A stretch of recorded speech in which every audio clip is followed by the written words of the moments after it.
dedicated to Eastern and Southern Kentucky. This is WYMT Mountain News Weekend Edition. Good evening, I'm Katie Cook. Today, Perry County celebrated the life of the longtime community firefighter Ed Feltner. Feltner died at the age of 64 from a heart attack on Wednesday.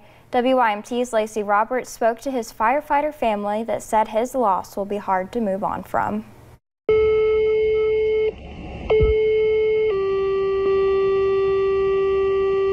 All Perry County first responders, this is the final call for Lost Creek Fire Department, Unit 334. More than 3 decades of service to the community. Everybody knew Ed. He was our motivator. You have been a brave and honorable firefighter, good teacher, and friend to your fellow brothers and sisters.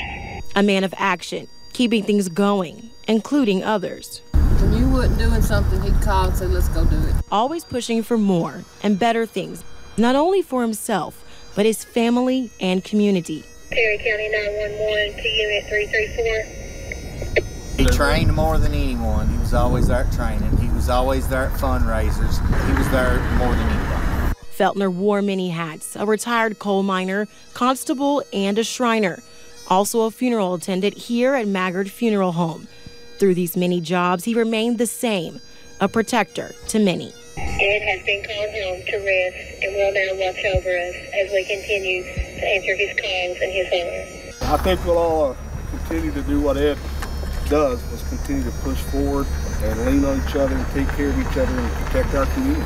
That's what he wanted. We have to go on and make him proud. Yep. Again, this is the final call for Lost Creek Unit 334. Rest in peace, Ed. You will never be forgotten. In Perry County, Lacey Roberts, WYMT Mountain News. Feltner spent 32 years of his life dedicated to 2 fire departments. He began as a firefighter at Grapevines Chavez Fire Department in 1998. He ended his service at Lost Creek Fire Department, serving for 6 years. Well, a fire destroyed a community staple in Elkhorn City. Multiple fire departments worked for hours to put out a fire at the Artists Collaborative Theater. The fire began around 5:30 yesterday evening, but later calmed down. However, around 6 this morning, rekindling flames brought a total loss. Board of Directors President Dr. Denise Kilgore Bowling says the show must go on. This is just our building. This is not our theater. Our theater was made up of the people who were on the sidewalk last night, loving each other and holding each other up. The cause of the fire is unknown at this time. The Artists Collaborative Theater is a nonprofit, all-volunteer community theater. If you would like to donate, we have information on how to do so on our website, WYMT.com.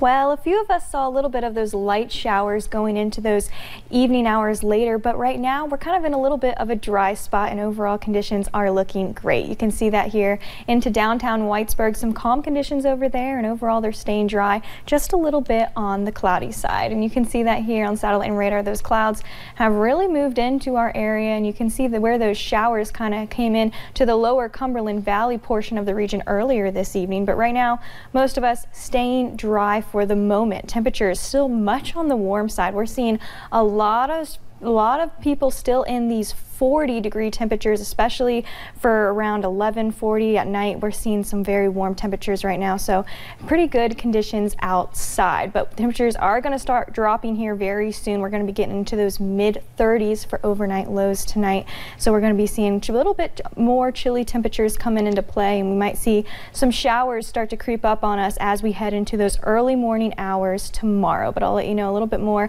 about when those rain chances should start to arrive and when we can finally expect sunshine to return to the mountains a little bit later. Katie?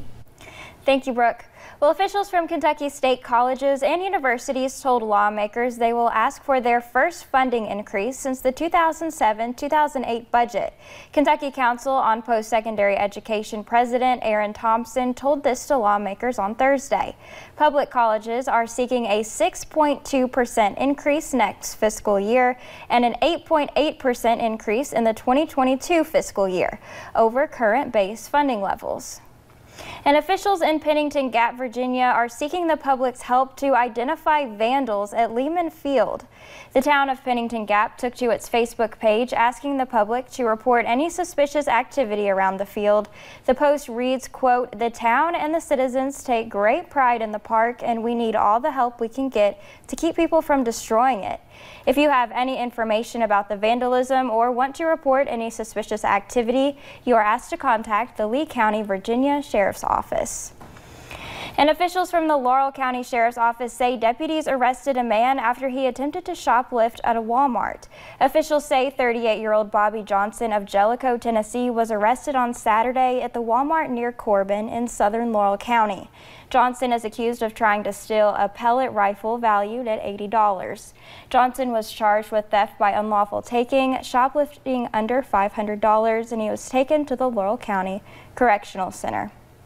And a Laurel County man who pleaded guilty to manslaughter will receive his sentence tomorrow. Josh Stouffer was arrested about 6 months ago. Police found he was intoxicated when a crash happened in 2018, killing his wife. Now his wife's family is speaking out. But hearing him say he was guilty of driving the vehicle that cut in front of the truck that killed my daughter, it brought closure to me. Josh Stouffer is scheduled to be sentenced tomorrow in Laurel County at 1. And Kentucky State Police are still searching for a 16-year-old girl who went missing on Saturday, January 18th. This is her. Sydney Reed of Russell is believed to have walked away from her home that Saturday morning between 7 a.m. and 10 a.m. She was last seen on Meadowlark Court in Russell. Sydney is about 5'3" and around 130 pounds with brown hair and green eyes. If anyone has information regarding her whereabouts, you are asked to contact Kentucky State Police, Post 14, as this case remains under investigation. Well, a mother dog and her puppies from Grayson County got the attention of a Louisville Animal Rescue after being shot in the leg and badly beaten. The dog was brought into the hospital with her front leg swollen and shattered after being shot. Despite the pain she's in, this mother still wants to care for her 1-month-old puppies. However, no one was able to pay for the tremendous medical bills until one woman stepped in to help. The agony that she was in, and knowing that she was sent home, and there were no groups that could come forth and help her, and it just like I couldn't sleep, I couldn't do anything. Authorities stepped in to help rescue the dog and her 7 puppies from Litchfield, and Rebecca says they are investigating the owner. Well, the Bowling Green Police Department arrested a man in connection to the deadly shooting in an O'Charlie's parking lot. 44-year-old Terry Stice of Bowling Green was arrested. Detectives say Stice fired several rounds at Elijah Taylor, who died at the scene. Another person is also accused of striking Stice with a vehicle and fleeing the scene. Police say Stice fired more rounds at the vehicle as it was attempting to exit the parking lot. Stice has been charged with 2 counts of attempted murder and possession of a handgun by a convicted felon. An investigation is underway after a former Tennessee Tech football player was arrested in a deadly hit-and-run in South Carolina yesterday. 23-year-old Riley Patton is charged with felony DUI resulting in death and leaving the scene of an accident involving death. This is after officials say he struck a truck and a person near Myrtle Beach. Patton played long snapper, center, and defensive tackle at Halls High School. He graduated in 2015. Well, coming up at 11, 5 cases of the coronavirus are now confirmed in the United States. We'll have the latest.